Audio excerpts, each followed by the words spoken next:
একজন সুন্দরী, শিক্ষিত, ভালোভাবে প্রতিষ্ঠিত নারী যে ভালোবাসার জন্য নিজের দেশ, অর্থনীতি, আরাম সবকিছু ছেড়ে আফ্রিকার জঙ্গলে চলে যায়। কিন্তু কেন?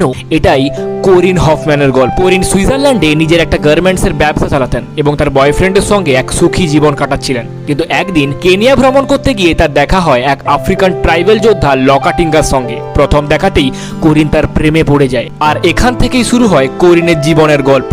2 বছরের মধ্যে তিনি তার বয়ফ্রেন্ডের সঙ্গে সম্পর্ক ভেঙে দেন, নিজের ব্যবসাটাকে বিক্রি করে দেন এবং সবকিছু ছেড়ে ছুড়ে লকাটিঙ্গাকে খুঁজে পাওয়ার জন্য কেনিয়া চলে যান। কেনিয়া পৌঁছে কোরিন পাগলের মতো লকাটিঙ্গাকে খোঁজাখুঁজি করে এবং তারপর তাকে পেয়েও যায় এবং তারা আবার মিলিত হন এবং ট্রাইবাল রীতিনীতি অনুযায়ী কোরিন তার শখের মানুষটাকে বিয়েও করে ফেলেন।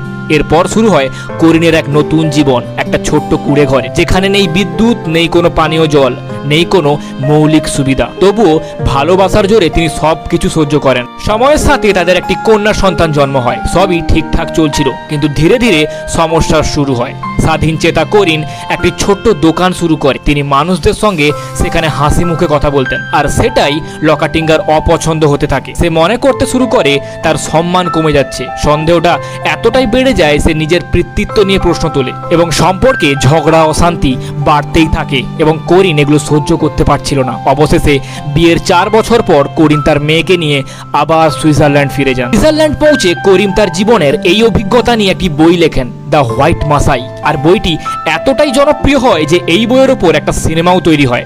তারপর প্রায় 35 বছর পর কোরিন তার মেয়ের সঙ্গে আবার কেনিয়া যায়।